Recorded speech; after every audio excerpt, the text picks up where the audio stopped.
Welcome back to the archives. You're about to listen to an original broadcast of Gunsmoke, the series widely considered to be the finest Western ever produced for radio. Unlike the polished TV version that followed, these radio plays from the 1950s are gritty, realistic, and often darker in tone. Listen closely to the sound design, known as the pattern, which revolutionized how radio drama was produced. Here is William Conrad as U.S. Marshal Matt Dillon.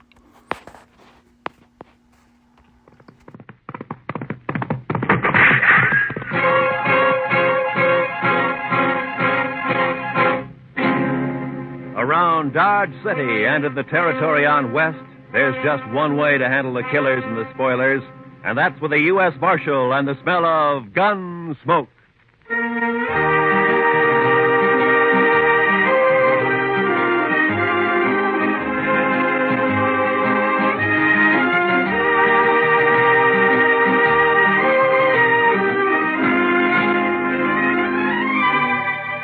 Gunsmoke, starring William Conrad.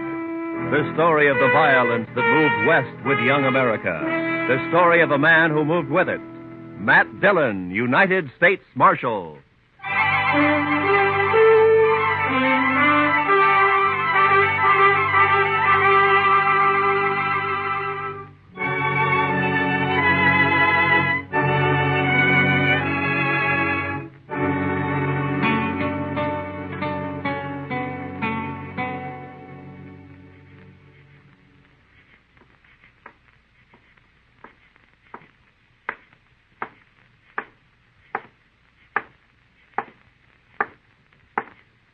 Hey. Over here.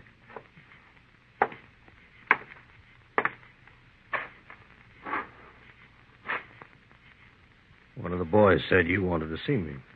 Yeah. It better be important, mister. I don't make a habit of coming running with some saddle punk whistles. Maybe you hadn't ought to make a habit of calling people saddle punks. No offense, just an expression. Sure. I came up from the Pecos country. Been here in Dodge about a week. Maybe you've seen me around. I've seen you. I've been talking to people. Oh? Everybody tells me you were a big shot back in Abilene. You had all the games sewed up, 3 or 4 saloons paying off, a couple of hotels and so on. Then the boom busted and you come here, and you got nowhere. Know why? You're talking. You tell me why. Dillon. Fella named Matt Dillon, U.S. Marshal. You tried to scare him, and he wouldn't scare. Tried to buy him, and wouldn't buy. Tried breaking him, wouldn't break. So? Be worth $5,000 to you if I kill him? Might. All right, get it in gold. Keep it handy. My hired? Yeah, you're hired.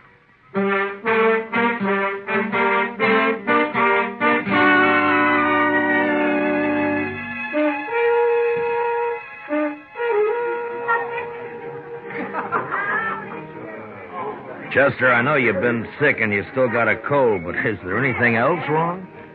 What do you mean, Mr. Dillon? Well, you haven't said 3 words in the last 20 minutes. That's not like you. Well, Mr. Dillon, did you ever get a funny feeling somebody was keeping an eye on you? Well, yeah, but... Well, I got one right now. Chester, I think you got a touch of the heebie-jeebies. Maybe. But I tell you, I know there's Well, as somebody... far as I can see, there's nobody in the whole place even paying any attention to us. Somebody is. I had the same feeling the day the Butler brothers come back from Santa Fe. Yeah? I didn't even know they was in town, but I knew somebody was getting ready to call us. And about 6 that evening, they made their play, remember? Yeah, I remember. I was one of the pallbearers the next day. Well, it's the same thing now.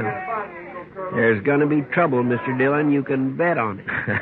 I think you got the wind up over nothing, Chester. Why, the town's never been quieter. Jail's been empty for 2 weeks.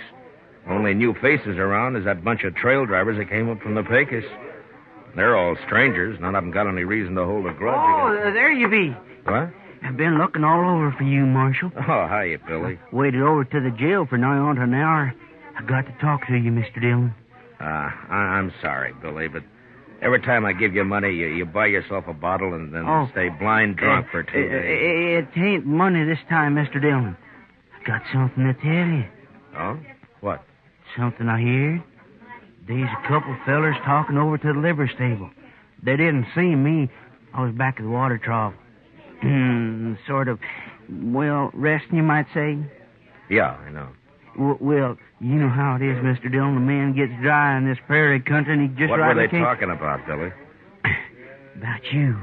One of them offered to kill you for $5,000 in gold, and the other and took him up on it. There, what did I tell you? Who were they, Billy? Did you know 'em? No, sir. It was dark, and I didn't recognize their voices. They was already there when I woke up, and they left right after that. Well, maybe it was just some kind of a joke. Oh, it didn't sound that way to me. No, sir, it's no joke, Mr. Dillon. I told you I felt it.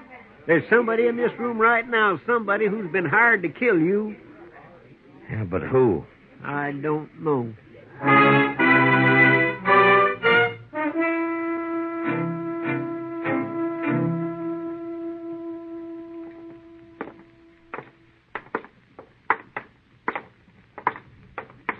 Can you figure who'd want to do such a thing, Mr. Dillon? Yeah, I can figure a dozen or two, Chester. Well, if Chester, they would... look, as far as Dodge City is concerned, I'm the law. And there are plenty of men here who'd think they'd do better without any law. I guess it's nothing personal. You know, personal or not, it's got me jumping sideways at my own shadow. Here we are. Come on.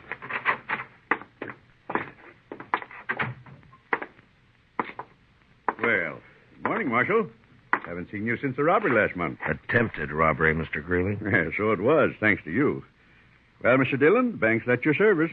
What can I do for you? Give me some information, if you will. Well, if it isn't confidential... It is, but I want it anyway. Well, hard to know what to say. Perhaps you'd better step into my office.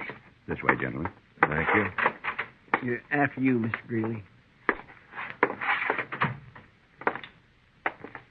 Now, just what was it you wanted to know? I want to know whether one of your customers has drawn $5,000 in gold from the bank in the last few days. Any particular person in mind? No, that's what I want to find out. Well, I hope this won't go any farther, Marshal. So somebody did, huh? Who was it, Mr. Greeley? I certainly wish to make it clear that I don't approve of this man, but after all, he is a good customer.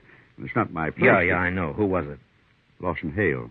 Lawson Hail? Yeah, he took the gold out just this morning, as a matter of fact. Said he was working on a cattle deal of some sort. Yeah, figures all right.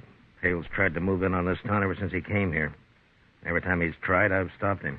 I do hope you'll regard this as confidential. Yeah, sure.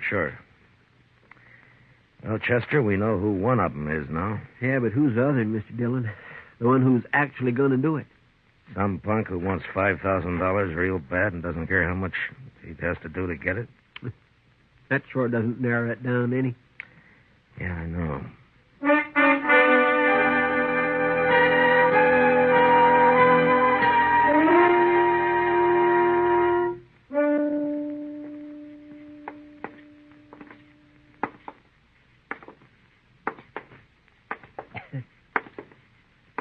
Sure quiet tonight, Mr. Dillon. Yeah?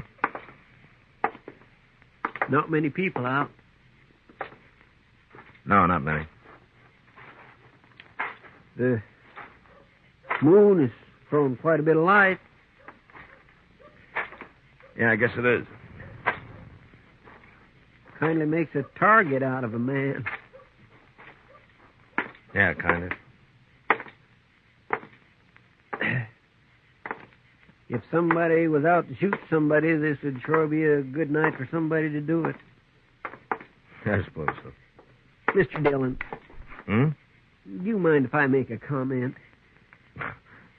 Well, I thought that's what you were doing, Chester. Let's go on back to the jail and stay off the streets. This way you're just asking for it. Chester, if it's going to come, it's going to come.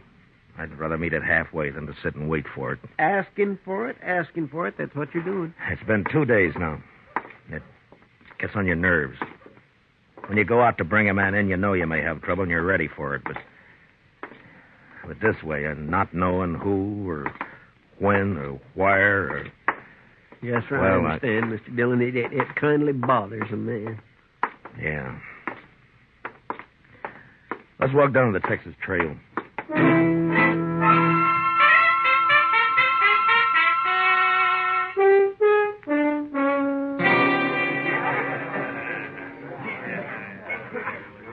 Good to see you, Matt. You've been avoiding us the last couple of days. Busy, Kitty. Something bothering you, Matt? Bothering me? Yeah. Whatever gave you an idea like that? Mr. Dillon, What is it, Chester? Lawson Hail just come in. He's down the bar there. Oh, yeah. Maybe you ought to have a talk with him. Well, that's one way. That's the one I haven't tried yet. Excuse us, will you please, Kitty? Well, sure, Matt. Whatever it is, be careful, huh? Abilene was wide open. Yeah. I had it right in the palm of my hand. That's so? The minute the trail driver hit town, the boys would grab their pay and they'd head straight. Something I can do for you? Yeah, I want to talk to you, Mr. Hale.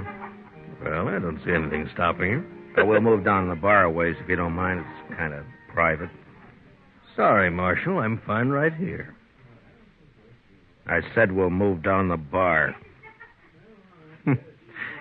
If it's that important.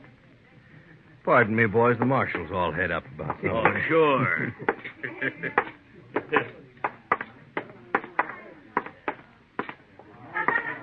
Far enough? Yeah, this is far enough. Lawson, I understand you've hired yourself a gunman. Sent him out to get me. Offered him $5,000 in gold. I don't know what you're talking about, Dillon. Wouldn't care to tell me his name. No, I don't think so. You see, I don't know anything about it. What's he waiting for? He's had 2 days now, and he hasn't made a move. Like I said, Dillon. Why don't you do the job, Hale? You're wearing a gun. Maybe save yourself some money.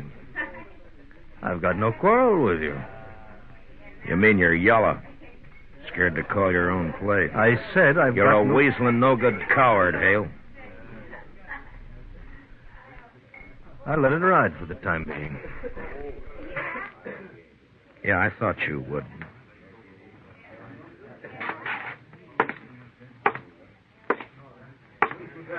Come on, Chester. Yes, sir. Let's go get some fresh air.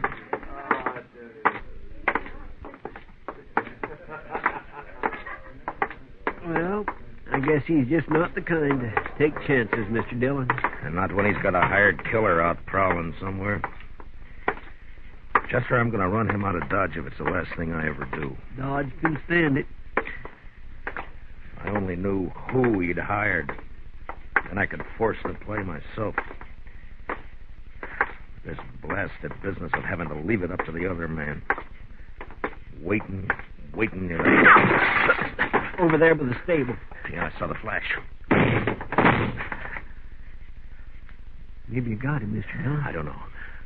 Let's move in and find out. Yes, sir. Watch yourself, Chester. You may be playing possum. Yes, sir. The flash was right here by the corner. Yeah.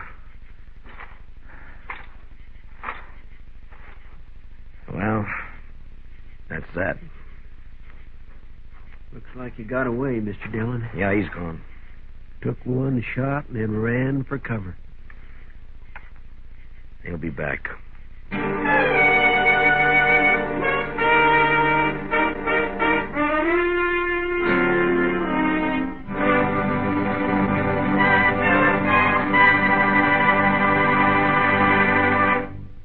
We will return for the second act of Gunsmoke in just a moment. But first, every Sunday afternoon, Robert Trout with the World News brings you up to the minute on CBS Radio.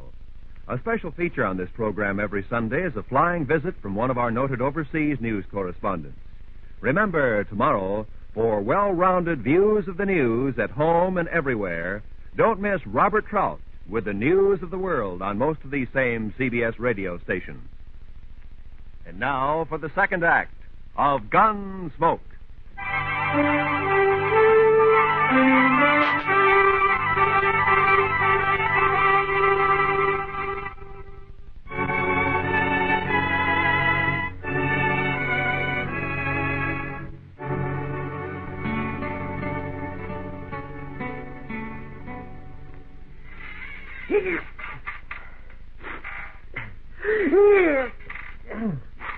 My goodness, my cold sure no better tonight, Mr. Dillon.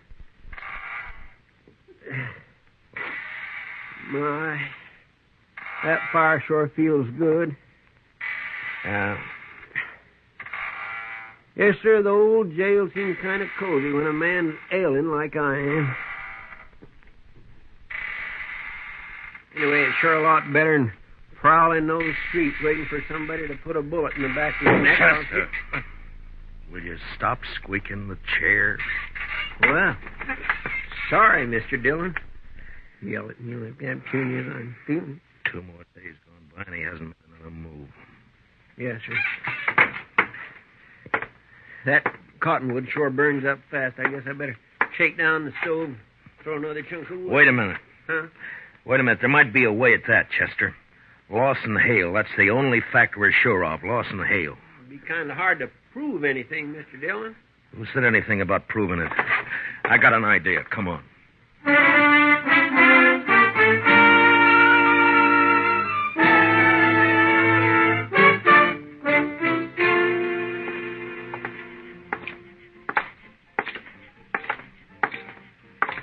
Which one will we try first, Mr. Dillon? The Texas Trail, I guess. He'll either be there or at the Longhorn. All right, Mr. Dillon. What you gonna do? Gonna arrest him, since he won't fight. You saw him back down the other night. Yes, but you got no evidence. Mr. Dillon, you can't make it stick. I don't intend to, Chester. Well, then I don't see what... What I can do is scare him. And if I figure him right, I think he's gonna scare easy. Maybe so, but all the Ah, same... look. Look, there he is, Chester. Just came out of the Longhorn. Couple of fellas with him, Mr. Dillon. You don't suppose one of them could be... No, they're hanging around for the free drinks. There's not an ounce of nerve in the 3 dozen of them. Come on, let's take him. Yes, sir. You're right. The whole herd. One man, $20,000. Hale? Yeah? Hold it, just right where you are. What seems to be the trouble now, Marshal? No trouble. Unless you want to make some. You're under arrest. What for? I'll think of something later. Stick out your hands. Whoa. You're taking me in without even making a charge? I'll remind you there's witnesses here. Yeah, so I notice. When they're not hanging around you, they're around somebody else. What have you done, Hale? Hired them, too? I asked you what the charge was, Marshal. Vagrancy. Vagrancy? As far as I know, you've never had any visible means of support as long as you've been in Dodge City. I'll match any dollar of yours with 100 better ones. Well, that's fine. That'll help pass the time. Now, stick out your hands. Oh, look here, Marshal. If Shut you up. Think you... All right, Chester, put the cuffs on him. Yes, sir. All right, hold still now. What? Dillon, I'll break you for this. It's been tried before. All right, boys, break it up. The party's over. You've had your last drink out of this pump. All right, you, let's go to jail.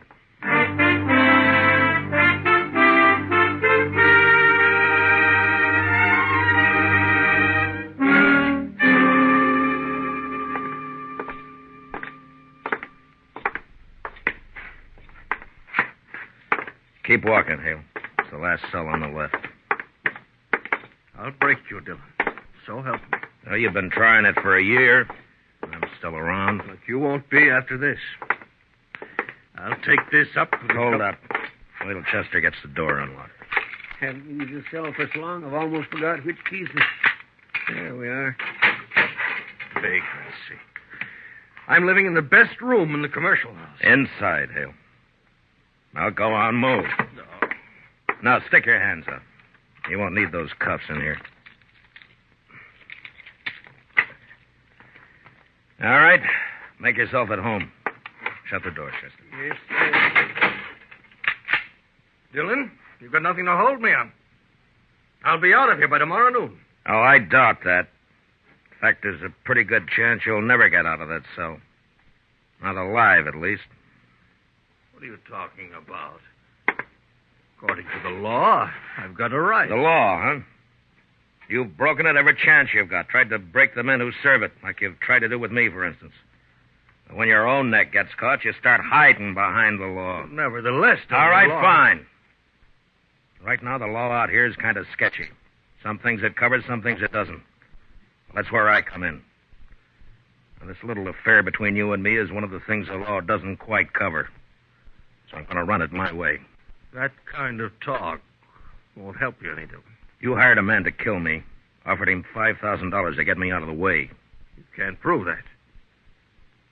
He's made one try and he's missed. He's still around Dodge. Somewhere waiting, and he's going to try again. But I don't know who he is. So all the odds are with him. That is your problem, Dillon, not mine. I don't know anything about that. You know what'll happen, though, if he does get me. The first thing Chester's going to do is come straight back here to the jail and pump a couple of bullets through these bars here. Huh? Your boy may kill me, Hale, but you're not going to live to profit by it. Oh, he wouldn't do it. Shoot down a helpless... Oh, neither one of you would do it. Chester and I have been friends for a long time. Why don't you ask him whether he'd do it or not? No question about it, Mr. Dillon. Of course I'd do it. Oh, no, you wouldn't. Well, you hired somebody to shoot Mr. Dillon in the back. I don't see where you got any kick coming. Well, there's your answer, Mr. Hale. That's why I arrested you.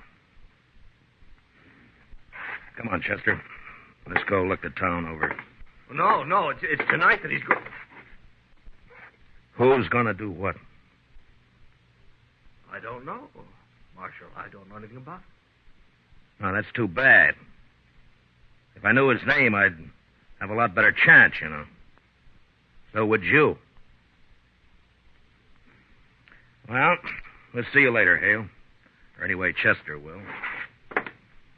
No, Dillon, you can't do it. No, don't go up. He'll get you sure. Dillon, no, wait. I'll tell you his name. All right. He's a trail driver. He came up from the Pecos last week. I doubt if you know him. His name is Ed Granger. Ed Granger? Yeah, I've seen him around the bars. Dark-haired, surly-looking, scar across his cheek. That's him. Of course, I'll deny all of this in court, you understand? Yeah, sure, I understand. Come on, Chester, let's go get him.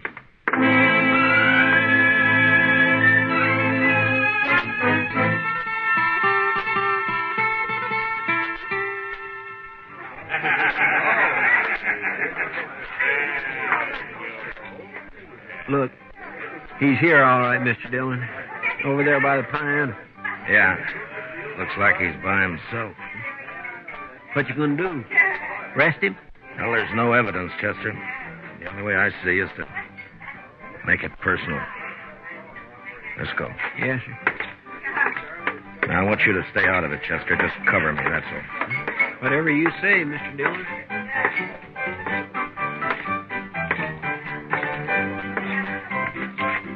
Your name, Ed Granger? Might be. What about it? You know who I am, don't you? Judging by the star, I reckon you're a U.S. Marshal. You ought to do better than that. After all, I'm worth $5,000 to you. Yes, sir. Who says so? Lawson Hail. What? Your memory's getting better, huh? I don't know what you're talking about, Marshal. Sure you do. That deal you made with Hale. He told me all about it after I threw him in jail and persuaded him a little bit. I told you, I don't know anything. You're wearing a gun there, Granger. Why don't you draw it and go for $5,000? Take a chance. This fella you're talking about's in jail.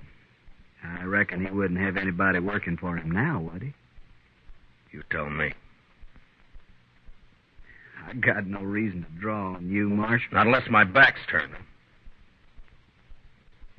I think you're as yellow as Hale is. This won't do you any good. I ain't drawing. You tried to kill me night before last, Granger. Can you prove that? If I could, you'd either be in jail or you'd be dead. Well, since you can't prove it, what's the argument? Just that I don't like the idea of somebody trying to shoot me in the back. If you're any man at all, we'll settle this here and now. Now, leave me alone, Marshal. I haven't done anything.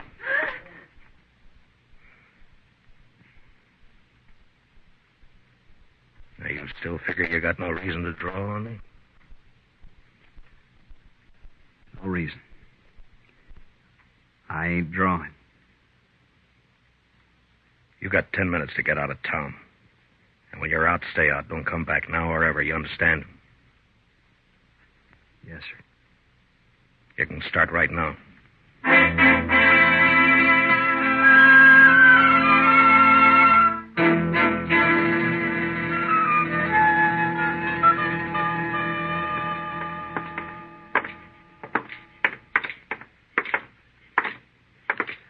Must be nearly midnight, Mr. Dillon. Yeah, about that, I guess, Chester.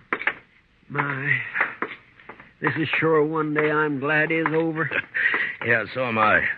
At least I can breathe a little easier now. Mm-hmm. I think I'll get this fire built up a little bit, Mr. Dillon. No, leave it, Chester. Let's go take care of our prisoner first, huh? Hey, we still haven't got any evidence. What are we going to do about him? Same as with Granger. Turn him loose and run him out of town. We should have done it months ago. You got the keys? Yes, sir.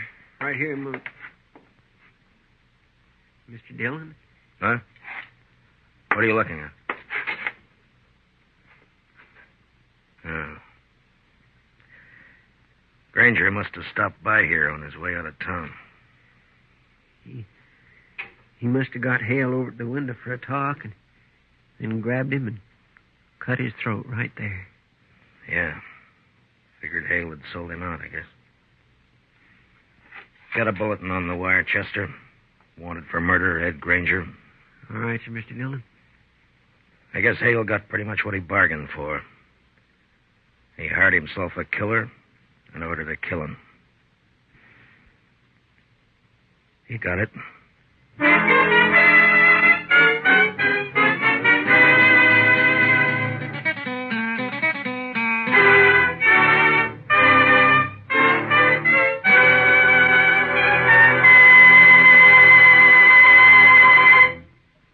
Gunsmoke, under the direction of Norman MacDonald, stars William Conrad as Matt Dillon, U.S. Marshal.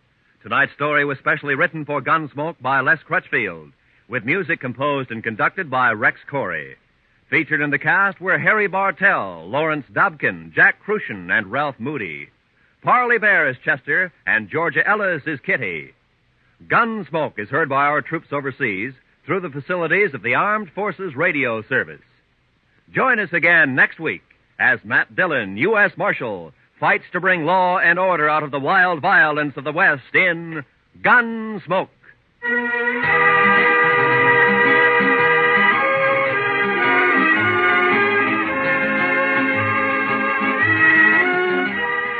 Like Old Man River, the comedy just keeps rolling along every Sunday night when CBS Radio presents Amos and Andy.